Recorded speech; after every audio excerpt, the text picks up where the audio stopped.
हरियाणा में मानसून ने दस्तक दे दी है। हालांकि हरियाणा के कई जिलों में कई दिनों से भारी बारिश हो रही थी। यमुनानगर में अल सुबह तेज हवा के साथ आंधी और तूफान चला।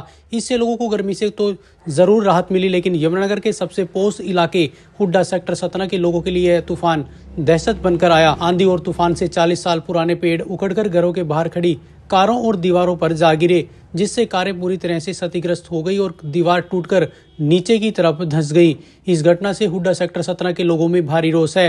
उन्होंने बताया कि यह पेड़ 40 साल पुराने हैं और इन पेड़ों में दीमक लग चुकी है। हम कई बार प्रशासन को इन पेड़ों की ट्रिमिंग और कटवाने के लिए चक्कर काट चुके हैं। यहाँ तक कि मंत्री कंवरपाल गुर्जर को भी इस बाबत बता चुके हैं, लेकिन हमारी बात पर कोई संज्ञान नहीं लिया गया। अब क्या प्रशासन इस नुकसान की भरपाई करेगा? यह सवाल वह लोग उठा रहे हैं जिनका प्रशासन की लापरवाही और नाकामी की वजह से यह नुकसान हुआ है। सुनिए क्या बोले लोग। जब से ये कॉलोनी कटी है तब से ये पेड़ लगे हुए हैं। लगभग 30 या 40 साल 35-40 सन 86 में कॉलोनी कटी थी। लगभग 40 साल हो गए हैं इन पेड़ों को। इनकी उम्र जो है वो पूरी हो चुकी है और आपस की राजनीति के कारण ये पेड़ ना तो ट्रिमिंग हो पा रहे हैं और ना ये पेड़ कट रहे हैं, जिनका सबसे ज्यादा नुकसान ये जो साथ में कोठियां हैं, मकान हैं, गाड़ियां खड़ी हैं उनको है। और जो छोटे छोटे बच्चे जो पार्क में सैर करते हैं, अगर ये घटना दिन के समय हो जाती तो किसी भी के साथ भी मिस हैपनिंग हो सकती थी। हम ये चाहते हैं कि प्रशासन हमारी मदद करे।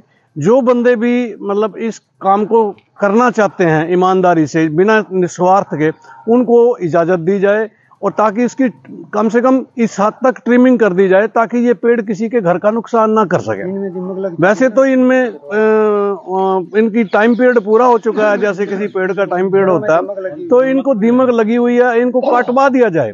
कटवाने से ना केवल नए पेड़ लगेंगे और पार्क की सुंदरता भी बढ़ेगी। हाँ जी, प्रशासन में दिया कटवाने के लिए, म्युनिसिपल कॉर्पोरेशन में भी दिया। उन्होंने ट्रिमिंग की परमिशन दी।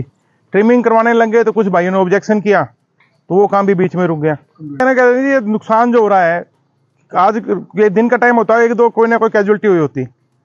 अब मेरे घर में देख लो, अंदर पूरा घुसा हुआ है पेड़, वो उनकी गाड़ी में घुसा हुआ है।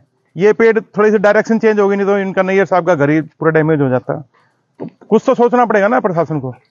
ऐसे लोगों के रिस्क पे अब हम कटवाएंगे तो FIR कराते फिरेंगे। सर, ये सुबह के 3-4 बजे के आसपास ये तूफान आया। थोड़ा सा बारिश के साथ काफी तेज हवा आई तो पूरा काफी गाड़ियों के बीच मतलब ये पेड़ गिरे आराम से। उसके अंदर भी गिरे, घर के अंदर भी आप देख ही रहे हैं प्रत्यक्ष आप, है ना। ये पूरा पेड़ अंदर भी जा सकता था।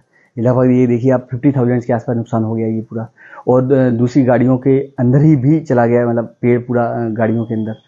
तो मतलब ये प्रशासन की घोर लापरवाही है। काफ़ी बार शिकायत भी की गई है। आदरणीय मंत्री साहब के पास भी शिकायत लेके गए थे तो उन्होंने उसको देखा ही नहीं है, इस तरफ मार्गदर्शन ही नहीं किया इस तरफ।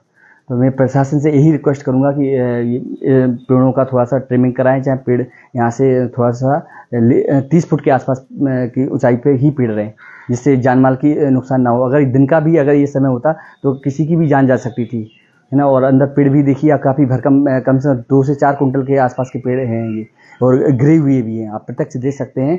और वहाँ पर सुबह के टाइम में अगर ये तूफान आता तो 5 बजे के आसपास तो वहाँ पर काफ़ी वॉक करने के लिए आते हैं लोग वहाँ, और उनके ऊपर भी गिर सकता था। तो आप समझ सकते हैं कि कितने जान माल का नुकसान हो सकता था। प्रशासन से यही मैं रिक्वेस्ट करूँगा कि ये थोड़ा सा इस तरफ संज्ञान में लें, तो सीरियसली संज्ञान में लें ये थोड़ा सा। कि अगर अनुमान लगाएं कम से कम 8-10 के पेड़ के आसपास ये डैमेज हुए हैं। और गाड़ियों का तो ये है कि 4-5 गाड़ियों का ही नुकसान हुआ है थोड़ा सा, लेकिन और भी हो सकता था। तो प्रशासन को यही हम थोड़ा सचेत करना चाहते हैं कि आने वाले टाइम में थोड़ा मानसून और आएगा, अभी और भी तूफान आएगा, बारिश का समय है, तो ये समय रहते हुए अपना ये काम करा सकते हैं। ये ब्यूरो रिपोर्ट, नवदेश टाइम्स।